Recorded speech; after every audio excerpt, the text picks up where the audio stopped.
Hi friends, welcome to my YouTube channel. आज के इस वीडियो सेशन में हम लोग सीखेंगे कि विश्वास क्या होता है। ये जो वर्ड है ना, बिलीव, विश्वास, भरोसा, ये आता कैसे है, ये भरोसा होता कैसे है।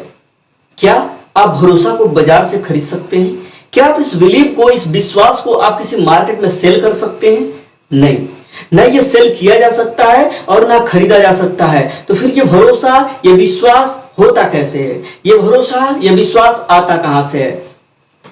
मैं एक छोटी सी स्टोरी के माध्यम से आपको बताने का प्रयास करूंगा। एक बार की बात है, एक कुत्ता था और एक छोटा सा चूहा था।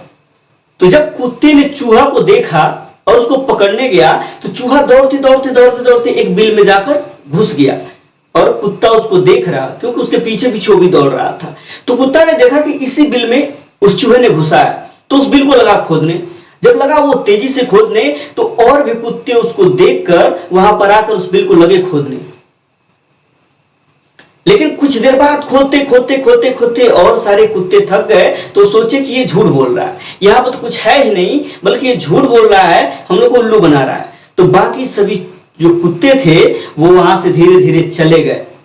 लेकिन जिस कुत्ते ने उसको अपने आंखों से देखा था वह कुत्ता गया नहीं, वह कुत्ता वहीं पे खोदता रहा जब तक कि वह चूहा उसको मिल नहीं गया और चूहे को खाकर शांति मिटा ली। तो दोस्तों, इस कहानी से आपको क्या सीख मिलती है कि जिस कुत्ते ने अपने आंख से देखा था, उस चूहे को देखा था उस बिल में घुसते हुए, तो उस कुत्ते ने उस पर भरोसा कर लिया। लेकिन जिन कुत्तों ने उसको नहीं देखा था उनको भरोसा नहीं हो रहा था। वो बार बार कुत्ता बोल रहा था कि इसी बिल में वो चूहा घुसा है, लेकिन बाकी कुत्तों को इस पे भरोसा नहीं हो रहा था। तो भरोसा कैसे होता है? जब हम किसी के द्वारा कोई बात सुनते हैं, जब कोई हमें कुछ बताता है, हम उसकी बातों को सुनते हैं तो हमें भरोसा होता है, या फिर जिन चीजों को हम देखते हैं उस पर भरोसा होता है। तो जब हम किसी की बातों को सुनते हैं तो उस पर लगभग 50% बिलीव होता है। और ये जो भरोसा होता है ना, ये एक रिलेशन के ऊपर होता है। जैसे मान लीजिए, अगर जो आपका कोई भाई आपसे कोई बात कह रहा है तो आप बिलीव करेंगे कि सही बोल रहा है। आपका कोई रिलेटिव अगर जो कह रहा है तो आप कहेंगे ये सही बोल रहा है। आपका कोई फ्रेंड कह रहा है तो उसको थोड़ा सा बोलेंगे झूठ बोल सकता है, हो सकता है मजाक कर रहा हो। लेकिन आप किसी और अनजान व्यक्ति अगर जो आपको कोई बात कह रहा है तो आप सोचेंगे नहीं, ये बिलीव करने लायक नहीं है, ये झूठ बोल रहा होगा। तो जो जितने हमारे क्लोज लोग होते हैं, क्लोज रिलेटिव्स होते हैं, उन पे हम ज्यादा भरोसा करते हैं, और जो हमसे अपरिचित लोग होते हैं, जो अनजान लोग होते हैं, उन पे हम कम भरोसा करते हैं। तो जो भरोसा होता है, विश्वास होता है, वो हम सुनकर करते हैं और हम देखकर करते हैं। तो ये बात तो आपको समझ में आ गई होगी कि भरोसा आता कहां से है और भरोसा होता कैसे है। भरोसा जो होता है वो किसी से सुनकर या किसी चीज को देखकर करते हैं। देखिए, जहां तक भरोसा का सवाल है, तो एक जो छोटा बच्चा होता है उसको भी नहीं पता होता है कि मेरा माँ बाप कौन है।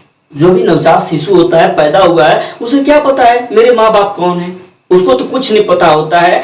लेकिन जैसे जैसे वो धीरे धीरे बड़ा होने लगता है, समझने लायक हो जाता है, तो लोग इशारा करके बताते हैं ये तुम्हारे पापा हैं, ये तुम्हारी मम्मी है, ये तुम्हारे दादाजी हैं, ये तुम्हारी दादी जी हैं। एक बार नहीं, उस बच्चे के सामने हजारों बार इस बात को कहा जाता है ये तुम्हारे पापा हैं, तुम्हारे मम्मी है, तुम्हारे दादा है, तुम्हारे दादी हैं। तब जाके बच्चे को सुनते सुनते सुनते सुनते, उनकी बातों को सुनते सुनते भरोसा हो जाता है कि मेरी मम्मी है, मेरे पापा है, मेरे दादा है, मेरे दादी हैं। नहीं तो पैदा होने के पहले उसको कहाँ मालूम होता है। मान लीजिए एक नवजात शिशु को आप किसी दूसरे घर रख दीजिए, उसके बाद से वहां पे लोग उसके माँ बाप अगर जो कहने लगे कि ये तुम्हारे पापा है, तुम्हारी मम्मी है, भले वो उसके माँ बाप हो या ना हो, लेकिन वह बच्चा जब धीरे धीरे बड़ा होगा ना, तो वो उनको माँ बाप मानना शुरू कर देगा। क्यों? क्योंकि उन लोगों की बातों को बार बार सुनते सुनते उसे भरोसा हो गया, उसे विश्वास हो गया, उसे बिलीव हो गया कि मेरे मम्मी है, मेरे पापा है, मेरे दादा है, मेरे दादी हैं। तो भरोसा और विश्वास जो होता है वो खुद से बनाना पड़ता है। भरोसा और विश्वास जो होता है वो हम किसी चीज को देख कर करते हैं या किसी चीज को सुनकर करते हैं। तो हम उम्मीद करते हैं कि वीडियो आपको पसंद आई होगी। यदि पसंद आई होगी तो एक छोटा सा लाइक कर दीजिएगा। Thank you, thanks for watching.